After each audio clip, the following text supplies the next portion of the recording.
Howdy folks, I'm going to teach you how to play Goodbye Liza Jane with Fingerpick. It's an old-time tune. It works really nicely as a bluegrass tune. Goodbye Liza Jane is in the key of G this time. We're going to teach it in G anyway.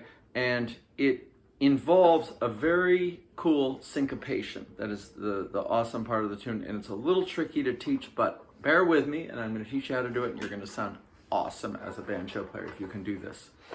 So it starts out just doing a thumb, index, thumb, middle, roll, classic Earl Scruggs lick, going to a D7 chord,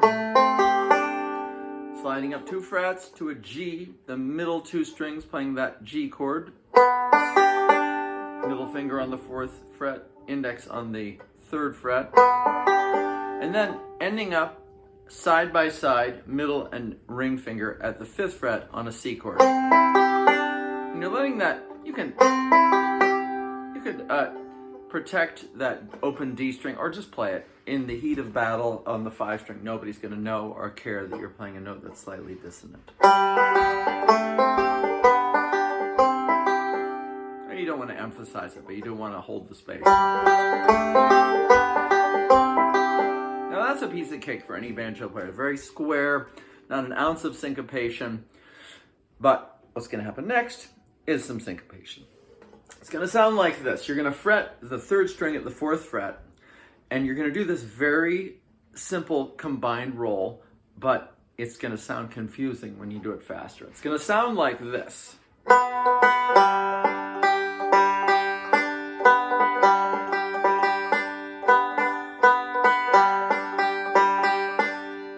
So all I'm doing in this first is I'm going 3, 2, 3, 1.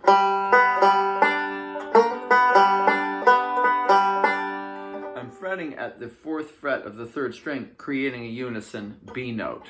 And then I'm letting go to make the open G ring. Then I'm adding another lick next to it, which is I'm leading with my thumb.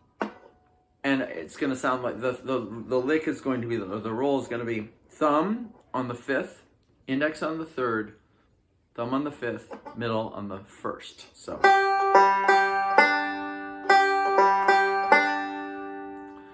I'm attaching those 2 rolls together to create the syncopation.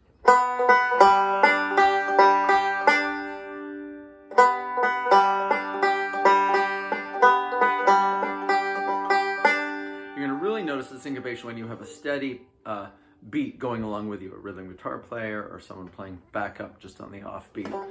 So practice that unison at, and then we're going to play a D7 chord and kind of do the same lick, but this time we're going to shift a little bit to include the open D string, the open low D. So that's just 3, 2, 4, 1. And we're going to do that same syncopation thing starting with the 5th string.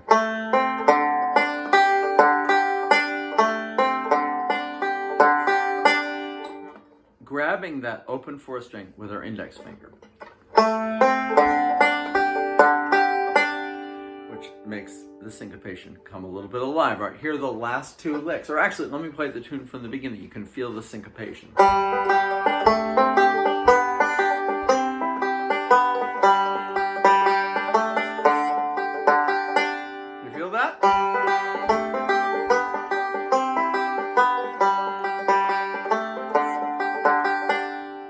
Yeah.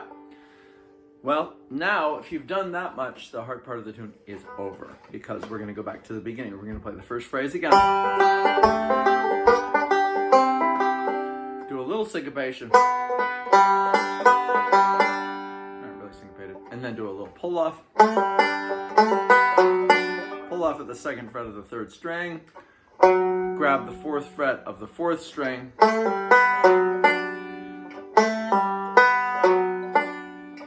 Thumb pinch. A generic Scruggs lick. So, from the top, play along with me.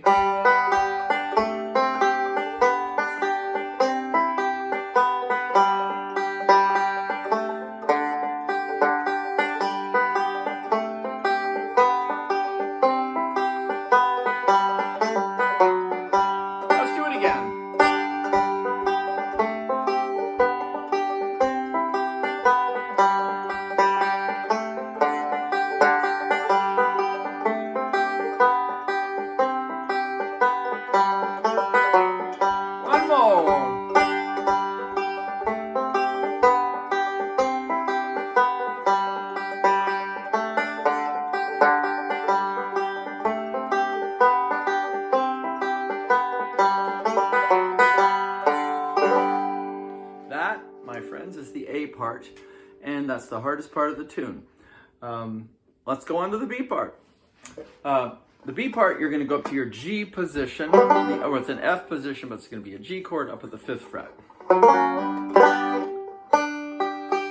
going to do another slightly a boxy roll, and it's going to be 2, 1, 2, 1, 5, 1. It's going to look like this if I weren't fretting.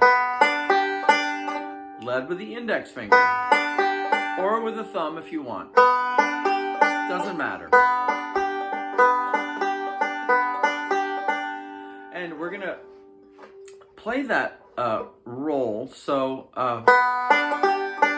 we can get a melody note at the 5th fret of the 2nd string.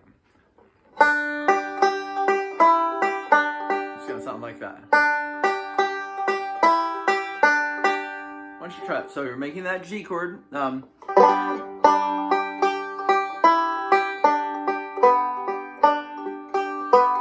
there's that syncopation again.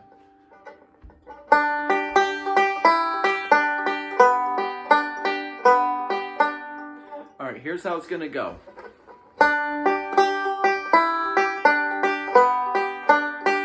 All right, here's what I'm doing. I did, the first roll. You got that. Then I am doing a very simple lick roll with my right hand.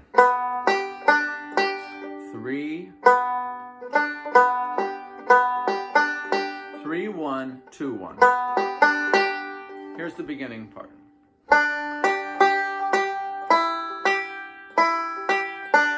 I'm going.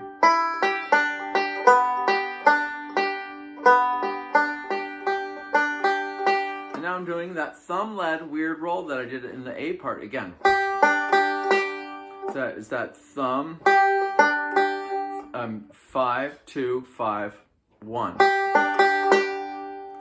And it's to create more syncopation. All right, here's how it goes. I'm not doing that good a job of describing this, but hopefully you're getting it.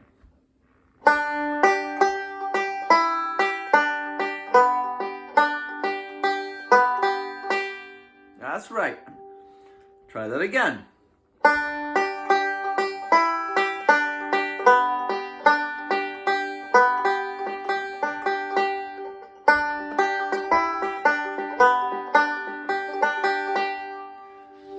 Syncopated, so it's confusing.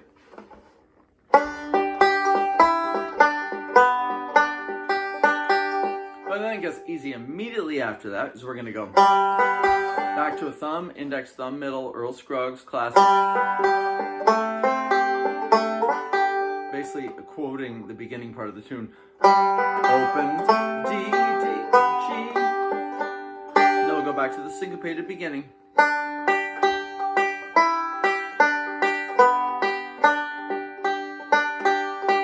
Syncopated, so it's tricky. Don't get mad at yourself if you can't do it. It's trickier than it sounds. Now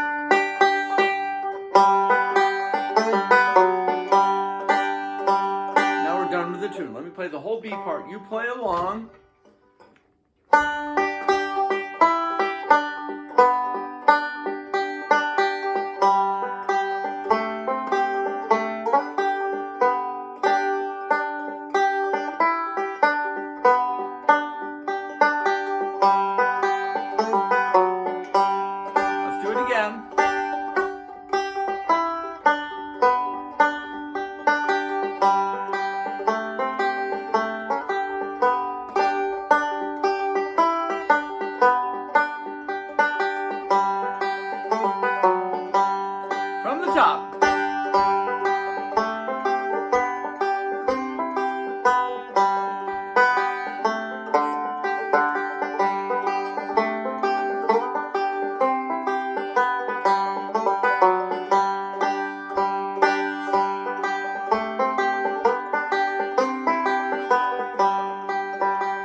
once really slowly in case you had any questions about the syncopation. It is weird stuff.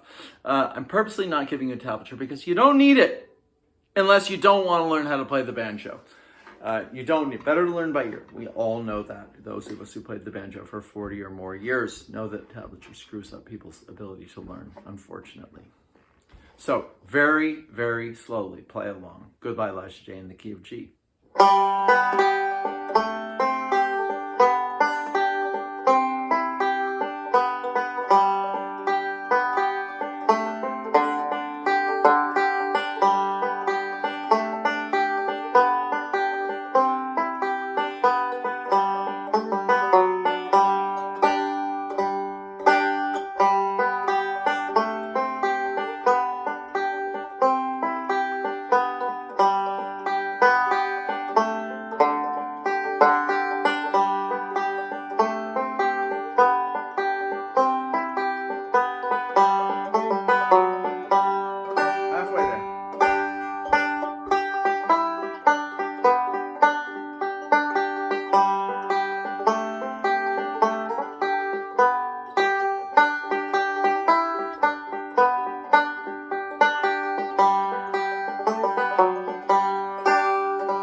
For some reason you feel like you're not hitting a note, not hitting another note, if it's not an important melody note, it doesn't matter. As long as you're flowing along, you're alternating your fingers, one note off on an open string or even a closed string, it doesn't really matter. The rhythm matters completely, though, I will say. So, good luck with that. Reach out if you have any questions. See you now.